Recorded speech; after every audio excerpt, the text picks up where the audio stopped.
I'm here with Etienne de Villers-Sidani, who's with Miguel University. He's studying both neuroplasticity and cognitive behavior. Etienne, thanks very much for joining me. My pleasure.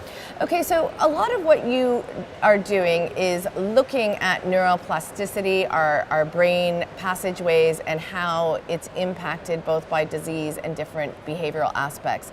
Where are we today in the science? How much do we know in terms of changing the pathways inside our brains?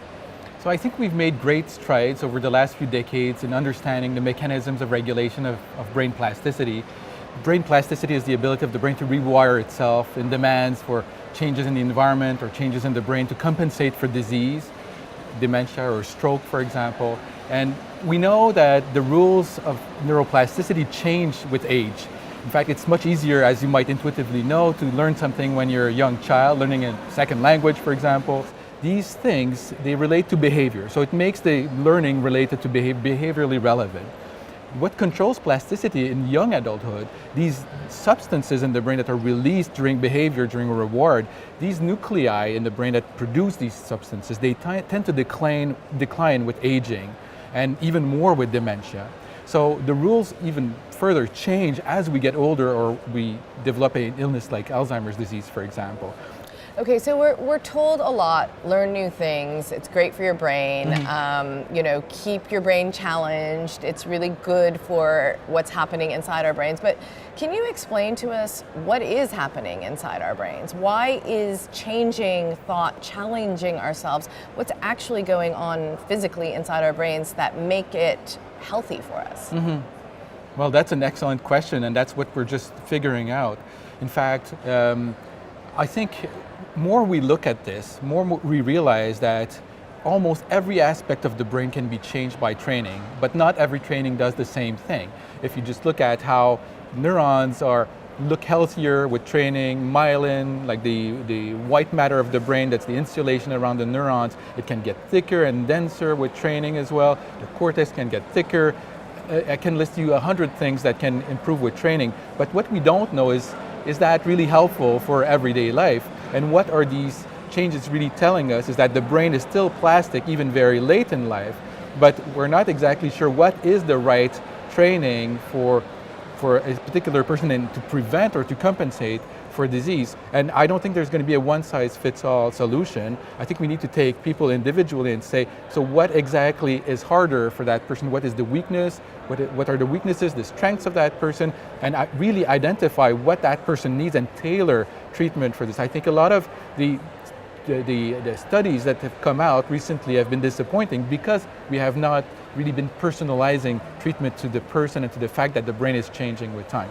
But one thing is for sure is that I think what we don't realize that this decline in cognitive function that happens with age doesn't really start late in life. It starts much earlier in the 30s, and we're not even sure why.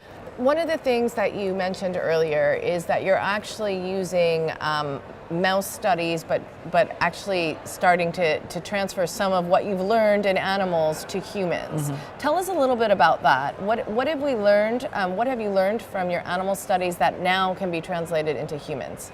So, well, in animal models, the advantage we have is that we can look very closely at what's happening at even a molecular level. We can look at individual neurons, how they can become healthier or not, and then we realize that some compounds in the brain are becoming less and less present with aging and in models of dementia. So now, and what we're finding is that there's a lot of differences even between different mice or different rats that tell us that this variability is very real.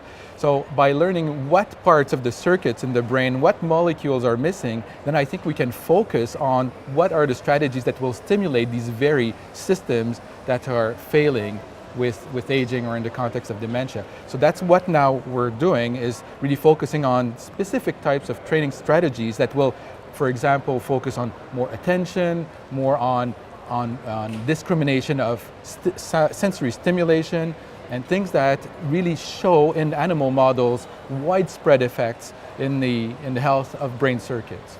What do we know today based on cognitive studies that things that really actually help our brain today? But something that really sticks out is the fact that if sensory processing, if the processing of, let's say, auditory or visual information is degraded in any way, well, then it's going to be more difficult for the brain to remember and to make decisions about these things. When you think about it, there's no other way for the brain to know about the world than through our senses. So if the information is degraded, let's say glasses are not well adjusted, or you have a hearing loss, then it's going to be harder to remember words, it's going to be harder to make decisions, you're going to be startled all the time by stimuli because you can't predict them. So these are all things that we see with aging and with dementia too. So refining these sensory processes, which is it's not that difficult to do, learning a new musical instrument, learning a new language, it could be more abstract cognitive training tasks that involve pitch discrimination or rhythm discrimination.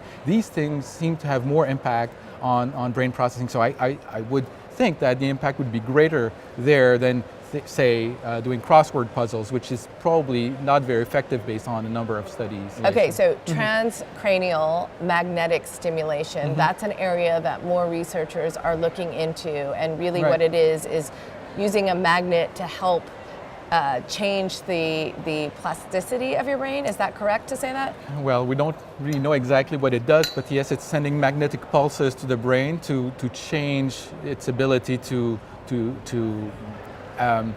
rewire itself. And what do we know about that today? Like, how much has research progressed, and where is research headed? Well, TMS, let's call it like transcranial magnetic stimulation, has been used in a number of for a number of different clinical populations. A lot of it has been used so far to understand brain function purely, not really for therapeutic purposes, and now it's relatively new that we're using it for therapeutic purposes. So we don't really know how to use it really to help individuals. There's a lot of good leads though for depression, for ADHD, even for dementia. There's a lot of research now being conducted to try to see if we can use that strategy, which is non-invasive, it's relatively cheap to apply, to help these individuals. And I don't think a lot of convincing results are out, but it might be something that could be useful. So on the spectrum of everything that's being done for cognitive training, where do you think we are? I mean, have we learned a lot in recent years about really how we can help the brain and memory process? What we've learned really is that many training strategies are not very effective, and that we need to be a little bit more careful about doing proper studies to know exactly what works and what doesn't work. When you've done studies about neuroplasticity and changing the passageways inside the brain, how much can we tell from a scan? Well, we can tell a lot. Again, what we can see is that the brain gets activated in different ways depending on who you are and what your prior experiences are, and also if you have a disease or not. For example, someone who's older, or more so who has a dementia, will tend to activate much more of their brain for the same task. Essentially, to perform a task, you need to activate more of your brain. So there's a cost to that task, and then so other networks are trying to compensate for the difficulties that you have. And when you train, what you see is that these networks become smaller and smaller. The brain becomes more specialized and more efficient at dealing with this and processing this information. So it means that you can more easily be focused on a task, even if there's noise around you or you have multiple things to do at the same time. So really it's building a reserve. That's what we see, that the brain becomes more efficient at processing information, and that makes the processing of information more robust, more resistant to interference too.